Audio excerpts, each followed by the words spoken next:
Spain became the richest empire on earth by stealing more silver than any nation in history.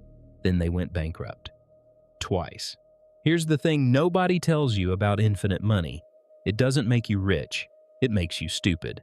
Between 1500 and 1800, Spanish galleons hauled roughly 150,000 tons of silver and 3,000 tons of gold from the Americas back to Seville. If you converted that haul to today's prices, you're looking at over $1.5 trillion in precious metals. For context, that's more than the current GDP of Spain. They literally imported a nation's worth of wealth every generation. And by 1650, Spain, the empire where the sun never set, couldn't pay its soldiers. The treasury was so empty they melted down church bells to mint coins. The same coins that kept losing value every time they touched them. This is a story about what happens when you confuse liquidity with productivity, when you replace making things with taking things. It's also a story about why, right now in 2026, as the U.S. national debt crosses $38 trillion and money printers run on autopilot, we might want to pay attention to what happened when Spain discovered you can't eat gold. Let's rewind to 1492. Spain is a patchwork of kingdoms that just finished an 800-year war to kick the Moors out of Iberia. They're cash-strapped, paranoid, and religiously fanatical. Their economy runs on sheep wool and religious zeal. That's it. Then Columbus, an Italian nobody could get funding from his own people, accidentally crashes into the Caribbean while looking for a shortcut to India. He comes back with stories of gold. Not much gold, but stories. Spain bets everything on those stories. By 1520, Hernán Cortés walks into Tenochtitlan and finds the Aztec Empire sitting on mountains of silver. By 1533, Francisco Pizarro does the same thing to the Inca. Suddenly, Spain controls the largest silver deposits ever discovered by European civilization. The Potosi mine in modern-day Bolivia became the most valuable piece of real estate on the planet. At its peak, the mountain of Cerro Rico was producing 60% of the world's silver. They say that if you melted down all the silver extracted from Potosi, you could build a bridge of pure silver from Bolivia to Madrid. They also say you could build a second bridge with the bones of the indigenous miners who died extracting it. But that's a different kind of accounting. Here's what mattered to Spain. The Silver Fleet, the legendary Flota de Indias, arrived in Seville twice a year like clockwork. Each arrival dumped tons of bullion into the Spanish economy. It was like someone discovered a money printer, except the printer was a mountain and the ink was human suffering. You'd think with infinite silver showing up every 6 months, Spain would have a master plan, some brilliant economic architect coordinating this windfall. They didn't. The closest thing to an architect was King Philip II, who ruled from 1556 to 1598. Philip inherited an empire where the sun never set, and spent his entire reign trying to figure out why he was always broke. Philip wasn't stupid, he was meticulous, paranoid, obsessive. He read every document that crossed his desk. He micromanaged wars across 3 continents. He built the Escorial, a palace monastery mausoleum that looked like God's filing cabinet. But Philip had a fundamental misunderstanding of what money was. To him, silver was wealth. More silver meant more wealth. The mechanics of inflation, productivity, trade balances, these were abstract concepts that didn't fit into his worldview. He saw the treasure fleets arrive and saw power. What he didn't see was that every ounce of silver that landed in Seville made every other ounce worth less. Philip's reign saw Spain default on its debt 4 times: 1557, 1560, 1575, and 1596. Each time, he looked at the empty treasury, looked at the incoming silver, and couldn't understand why the maths didn't work. The man died at his desk, surrounded by unpaid bills, in the richest empire on earth. Here's how you destroy an economy with infinite money. Step 1. the treasure arrives. Spanish galleons unload silver bars at the port of Seville. The metal is stamped, taxed, and registered. The crown takes 20% off the top, the royal fifth, before anything else happens. That's the king's cut. The rest goes to private merchants, conquistadors, and the church. Step 2. The printing press effect. Here's the trap. Spain doesn't produce anything the rest of Europe wants except silver. No manufactured goods, no technology. Their agriculture is medieval. So when Spanish merchants want French wine, Italian silk, or Dutch tools, they pay in silver. The silver floods out of Spain into Europe. And every time Spanish silver buys foreign goods, it teaches Europe a valuable lesson. Spanish people will pay anything. Prices in Spain quadruple between 1500 and 1600. A loaf of bread that cost 1 coin now costs 4. Not because bread got better, because coins got worse. The technical term is monetary inflation. The street term is, your money is melting.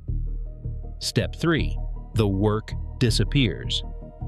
Why would you farm wheat in Castile when you can buy cheaper wheat from France with silver? Why would you weave cloth when Italian fabric is better and you have infinite coins to pay for it?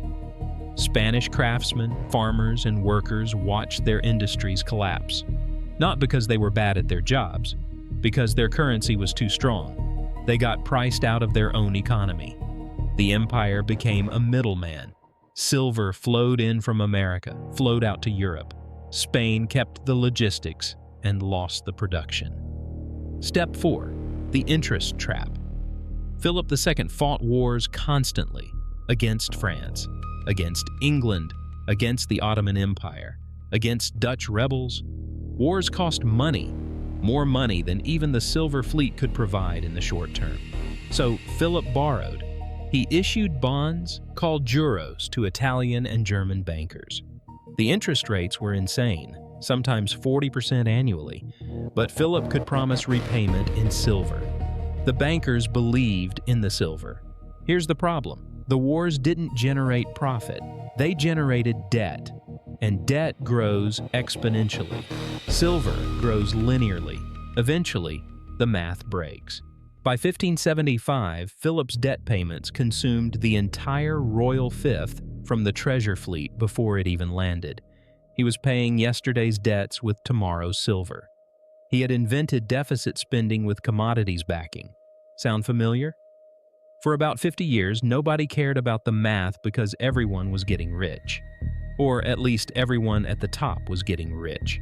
Spanish nobles stopped working entirely. Why manage your estate when you could buy estates? The aristocracy developed a culture of hidalguía, a code that said working with your hands was beneath you. If you were caught doing commerce, you lost your noble status. So the rich got lazy, and the poor got crushed by inflation. But the psychological damage was worse than the economic damage. Spain developed what historians call treasure fleet syndrome. The entire empire sat around twice a year waiting for ships to arrive. Planning stopped. Innovation stopped. Work ethic collapsed. They had turned their economy into a casino where the jackpot arrived on a schedule. The absurdity peaked in the 1580s. Seville became the wealthiest city in Europe, and also one of the most violent. Beggars lined streets paved with silver money. Merchants built mansions while their neighbors starved. The wealth inequality was so extreme that Spanish priests started preaching that perhaps, just perhaps, God was testing them. God wasn't testing them. Economics was. The crash happened in slow motion over 50 years. First, the silver production peaked. Potosí's mountain started running out of easily accessible ore around 1600. Output dropped. The fleets brought less. Second, other countries started catching up. England, France, and the Netherlands developed manufacturing economies. They made things Spain needed and charged Spain in silver. The trade imbalance became a death spiral. Third, the military defeats piled up. In 1588, the Spanish Armada, the most expensive military operation in history up to that point, got destroyed by English ships and bad weather. Philip spent a fortune to watch his boat sink. By 1640, Spain was fighting rebellions in Portugal, Catalonia, and the Netherlands simultaneously. They couldn't afford to pay soldiers. Armies mutinied. Territories seceded. The empire started cracking. The final blow was philosophical. By 1650, Spanish intellectuals started writing about the crisis. They called it arbitrismo, a genre of economic complaint literature. Hundreds of pamphlets analyzing why Spain was broke despite having all the silver. The conclusion they reached: you can't eat money. When the silver slowed, Spain had no domestic production to fall back on. No industries, no innovation culture, no work ethic. They had trained 3 generations to believe wealth came from elsewhere. The empire that conquered half the world couldn't conquer inflation. Now let's talk about 2026. The United States currently holds $38 trillion in national debt. We also control the world's reserve currency. Every international transaction settles in dollars. Oil trades in dollars. When countries build foreign reserves, they buy dollars. This gives us the same superpower Spain had. We can print money and export the inflation. When the Federal Reserve prints $4 trillion to handle a crisis, like they did in 2020-21, that money spreads across the global economy. We get the liquidity. The world gets the price increases. We've effectively discovered our own Potosi, except our mine is the printing press, and our galleons are digital transactions. Here's where it gets interesting. Spain's inflation took decades to manifest because silver had to physically travel across oceans. Our inflation appears in months because money moves at the speed of fiber optic cables. In 2021 and 2022, we saw inflation spike to 9%, the highest in 40 years, then partially retreat as the Fed tightened. In 2026, we're navigating the aftermath. Interest rates that made borrowing expensive, a commercial real estate crisis, and persistent baseline inflation that refuses to die.